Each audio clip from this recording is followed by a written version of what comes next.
ku ci bëgg wulli wulli yéen waa Réfane yéen waa Bawol seen doom bi ñëwaat na wulli waat xam ngeen ko ndaanaan bi champion bi moom moo ñëw ci beneen facette moom moo ñëw ànd ak waa wulli production fas yéene bégal nag askanu Bawol ak Réfane gi yëpp ndax daf ñoo indil combat bu mag ci diggante Bour Sine doomi Bawol bi xale bi nga xamante ne nii su bëree mu neex bu feccee mu neex bu xeexee mu neex mu boole ko ak kan borom kuuru Baye Fall bi saalum saalum la ñu koy wax ca jom ja ca fulla ja ca mën a bëre ja waaye ca am fit ba combat boobu nag mbokk yi la wulli jël daal di koy sargale ki nga xamante ne nii moom mooy docteur Djibril Thiaw mooy maire ci commune bu Réfane combat spécial bi war a dox ci diggante Thiatou Mambay ak Léopold drapeau boobu la ñu jël daal di koy jagleel nag ki nga xamante ne nii moom mooy Amadou Tidiane Fall directeur bu DMTA ak yeneen i 9 combat espoir ay combat préliminaire yu neex looloo tax wulli daal di yombal nag entrée bi ndax 1500 dong la ko def tribune 3000 francs ci bésu la 16 wulli nee na dina décorer colonel Aline Diop commandant wu compagnie région centre ouest bu Thiès Lamine Samba itam dinañ ko fa décorer Gaston Mbengue wulli dina ko fa décorer sponsor leader bi nag du kenn ku dul Baye parfum bi lay jox parfum bi gën ci parfum yi Cheikh Top Couture baax yaay céramique Darou Salam fils jaaykatu jën bu mag bi animation bi Momo Ngom Mbayang Loum ñoo koy assuré kon mbokk yi bés baa ngi noonu le 16 mai foofee ca Réfane ñu àndi ci ak wulli production ku ci bëgg wulli wulli waa defal nii dama lay way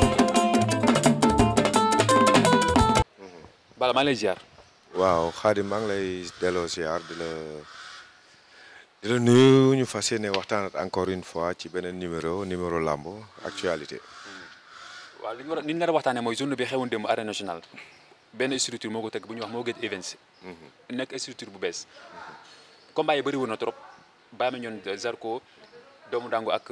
Jordan ak yeneen combat yi stop yëpp dañ koy jël benn par benn bu si nekk waxal ma joxal ma sa xalaat noo ko gisee combat boobu. Alboury ak kii Ñambaan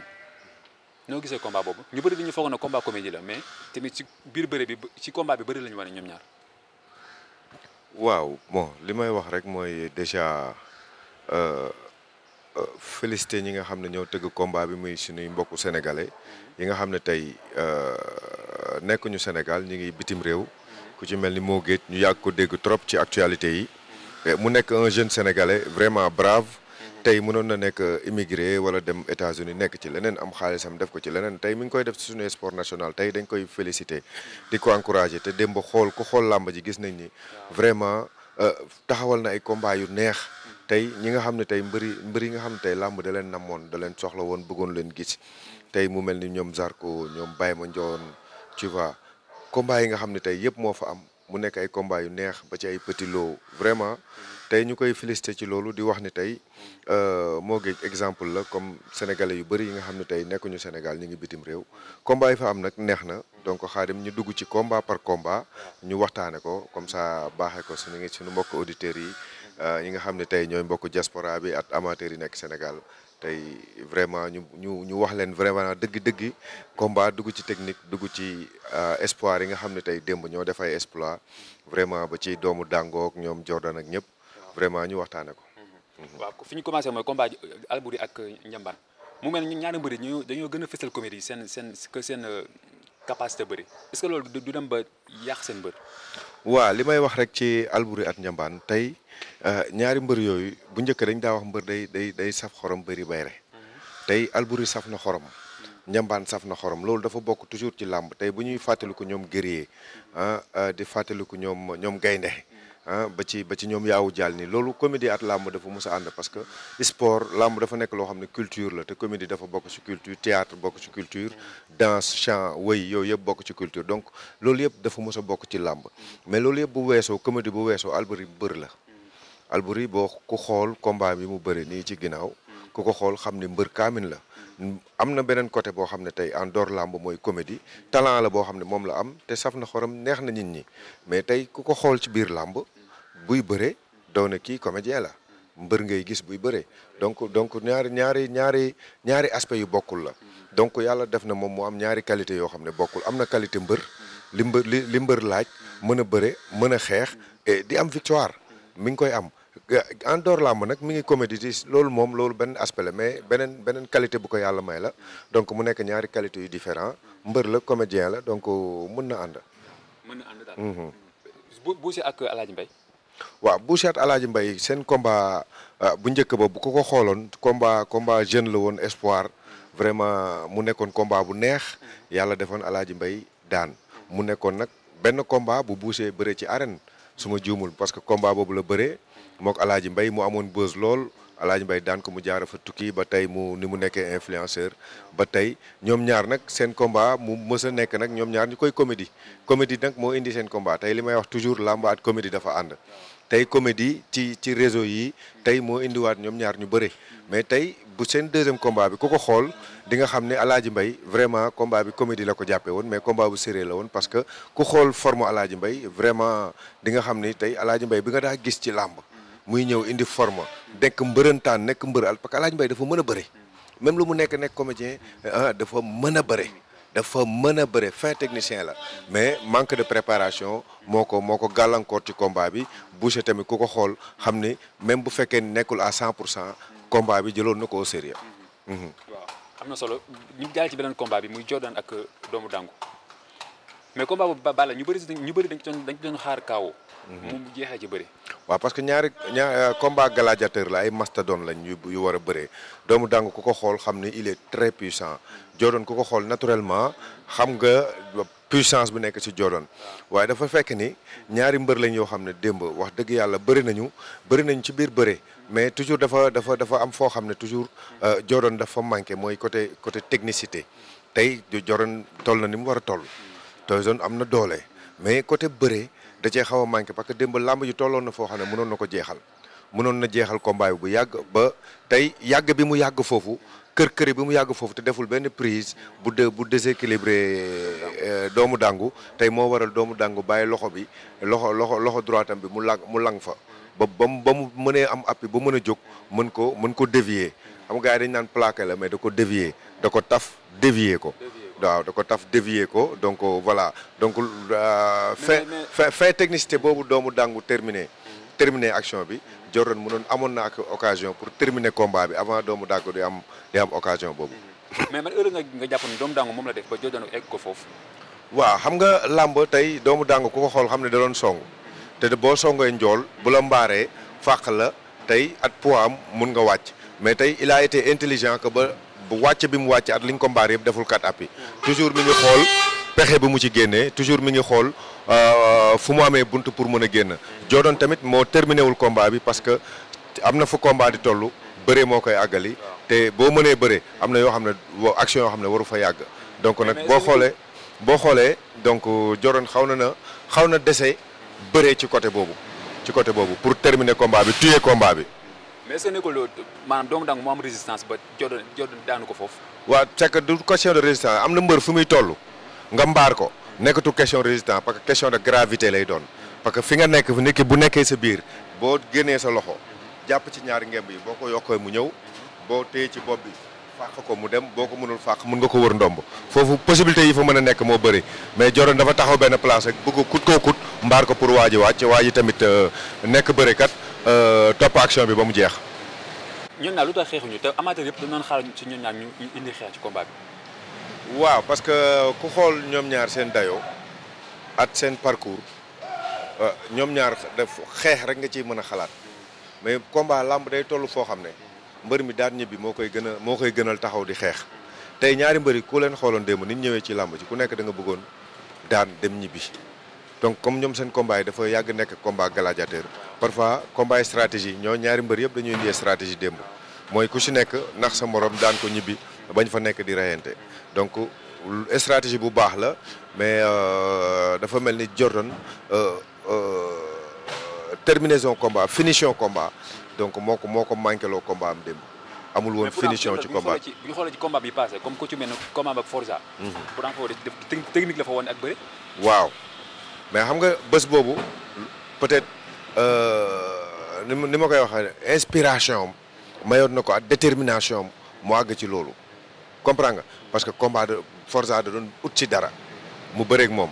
tey boo xoolee combat ak rëg-rëg may ko dara rëg-rëg da ko jàpp bëreeg moom may ko dara mais lii dafa am dara parce que lii mbër mi da koy song si mu mbaar ko ci côté mbaar boobu mu nga ci am 4 actions wala 5 actions yu différents tu comprends tey nit ki song na la nga mbaar ko tey mun nga ko fàq yokk ko si biir mun nga téye ci bopp bi téye ci ngembali jéem ko sukkër bi bu mënul dem nga wër ko ndomb yooyu yëpp mën na ci nekk. waaw mën na ci nekk mais tey Jordan tey poids am ak puissance am rek la doon utiliser pour terminer combat bi waaw dugal ci woon technique waaw bu ci dugaloon tuuti technique rek ak tuuti intelligence rek mënoon na terminer combat bi mais c'est un très grand champion il n'est pas démérité quand même comme ni mu koy waxatee rek toujours mbër la boo xam ne mbër bu am courage la mbër bu am forte mental la parce que c'est pas évident nga nekk Jordan ak ni la yàlla bindee tey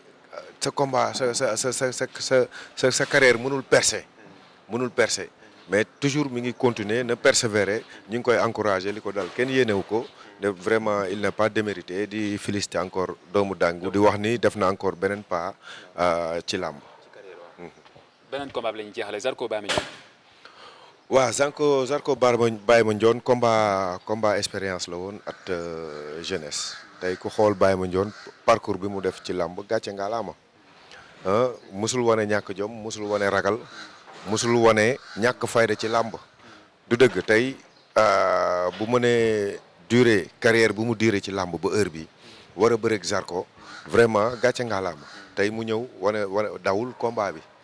triché wul combat bi mu ñëw wane fulla ak fayda ak détermination ni ñu ko xamee mooy Baye Mandione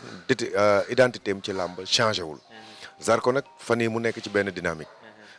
jóge ci victoire tukki fii donc nekk ci ay affaire xelam dal mu ñëwaat ci làmb donc Zarko dafa def beneen pilier dafa am beneen pilier ci làmb beneen ouverture la amaat tey ci làmb mooy xam na ni mën naa bokk ci làmb gëm na ni mi ngi door a gëm ni léegi dafa bokk ci làmb léegi mi ngi voilà beneen allure ci làmb moom laa lay bëgg a wax Zarko dafa jëlaat beneen allure ci làmb parce que tamit il faut reculer pour mieux sauter tolloon na fi gudd yoo xam ne metti woon na ci moom yàlla def mu ñëw nekk ci am victoire reculer tuuti dem dundi beneen expérience beneen mentalité tey loolu permettre na ko tey mu gën a am assise ak gën a am vision ci boppam que ni war na mën a bokk tey loolu la wane ci combat bi vraiment mu nekk combat boo xam ne il a fait de bout en bout vraiment concentré wu ci ba pare étudier adversaire am wàcc tolloog moom ba pare respecté ko dafa combat bi différent bi si Zarko am ak yeneen combat bi mooy dafa jox cër Baye Mandione def yëfu mbër wàcc tolloog moom xam ne Baye Mandione day ñëw ba mu ñëwee mu ne ko sirip song ko jéem ko taf Baye Mandione rëcc mu dabal ko téyewaat ko ba mu ko téyee Baye Mandione ba mu ko sërxalee Baye Mandione téye ko ci kaw di ko yoot pour caxabal ko te loolu yëpp mi ngi koy liir ci biir bëre bi ba ko Baye Mandione di caxabal mu dévier ko ànd ak moom kon loolu bëre la te wane na ni tey léegi xelam mi ngi dal ci biir géew donc mi ngi wane ni tey mi ngi am tracé boo xam ne ci làmb donc na ko mbëri bàyyi xel Zarko mi ngi ñëwaat